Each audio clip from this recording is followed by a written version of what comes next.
Olá! Hoje, a gente vai mergulhar numa perspectiva teológica bem específica sobre a Bíblia. Vamos explorar a origem dela, a sua natureza e, claro, o que o nosso material de base aponta como seu propósito final.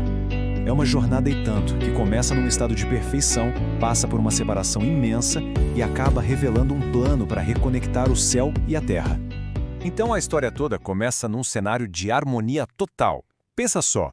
Antes do pecado, a conexão entre a humanidade e o Criador era direta, sem barreira nenhuma, sem medo. Era uma comunhão plena que definia a própria existência. Mas, como o texto aponta, essa ligação, ela foi quebrada. E é essa ruptura que cria o problema central que a gente vai analisar. De um lado, aquela comunhão total. Do outro, a perda desse privilégio todo. Só que essa separação, veja bem, não foi o fim da história. De acordo com a nossa fonte, foi na verdade o começo de um plano de redenção, um caminho que Deus abriu para que a Terra pudesse, de novo, ter uma ligação com o céu. Ok, vamos organizar as ideias. Nosso roteiro para entender essa perspectiva toda se divide em 6 partes. A gente começa com a comunhão perdida, depois vai para a origem da palavra escrita, explora a natureza divina e humana dela, entende a relação entre o Espírito e a Escritura, coloca tudo dentro do contexto de um grande conflito e, por fim, vê a luz que isso tudo joga lá no futuro. Retomando nosso ponto de partida, a separação. Com aquela conexão direta perdida, como é que a humanidade ia se reconectar? Bem, segundo a nossa fonte, Deus não deixou um vácuo. Ele iniciou um novo jeito de se comunicar, usando o seu Espírito para enviar luz e revelações a servos escolhidos, e assim manteve a ponte entre o céu e a terra de pé. Mas essa comunicação divina nem sempre foi como a gente conhece hoje, sabe? Com um livro, houve uma transição fundamental de uma tradição que era só falada para um texto escrito. Foi um processo que durou milênios e mudou completamente a forma como a revelação seria preservada. Agora, o que é realmente fascinante aqui é a escala de tempo. Por cerca de 2.500 anos, a verdade foi passada de boca em boca, de geração em geração. A grande virada veio com Moisés, que foi o primeiro a compilar essas revelações num texto.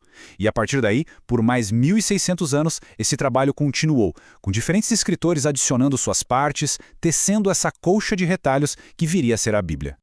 Essa transição longa para a escrita levanta uma questão assim fundamental. Qual é a natureza desse texto? A resposta, de acordo com a nossa fonte, é uma das ideias mais importantes desta análise. A natureza dupla da Bíblia. Ela não é vista como um texto só divino, nem só humano, mas como uma união inseparável dos dois. O mecanismo por trás dessa união é chamado de inspiração. Mas, segundo a fonte, não é como se Deus estivesse ditando palavras, sabe? É um processo mais profundo. O Ser Infinito derramou luz, sonhos, visões no entendimento de seus servos, e eles, com suas próprias palavras, concretizaram esses pensamentos numa linguagem humana, com todas as características e limitações que ela tem. E este slide ilustra perfeitamente a analogia central que se usa para explicar esse conceito. A Bíblia é apresentada de forma paralela a Cristo. Assim como Cristo era ao mesmo tempo Filho de Deus e Filho do homem, a Escritura é vista como a verdade divina expressa em palavras humanas. É a verdade celestial vestida com a linguagem da terra. Faz sentido, né? Mas ter a palavra escrita não era o fim do plano. A fonte deixa bem claro que a humanidade não foi deixada sozinha apenas com o livro. E isso nos leva à relação crucial entre a Escritura e o Espírito Santo. Esse é um ponto-chave para não haver mal-entendidos. Então, o ponto aqui é a hierarquia de autoridade. A Escritura é o padrão, a régua, para medir toda a doutrina e experiência religiosa. O papel do Espírito não é substituir a Bíblia, mas sim iluminar a mente para a gente conseguir entender e aplicar o que está escrito ali. Qualquer experiência espiritual, qualquer nova luz tem que ser testada pela palavra. Afinal, como o próprio Espírito inspirou a Escritura, ele jamais iria contradizer a si mesmo. Agora, vamos ampliar o foco. Toda essa história de comunicação divina e de Escritura acontece dentro de um cenário muito, mas muito maior, que a nossa fonte descreve como o grande conflito, uma luta cósmica que atravessa os séculos entre Cristo e Satanás. Como a gente vê aqui, existem dois métodos opostos em jogo. De um lado, Cristo opera através da verdade, sustentando a lei de Deus. Do outro, Satanás busca substituir essa lei divina e usa o engano para distorcer a verdade. Isso transforma a Bíblia em muito mais que um guia. Ela se torna o próprio campo de batalha central nesse conflito sobre o que é, de fato, a verdade.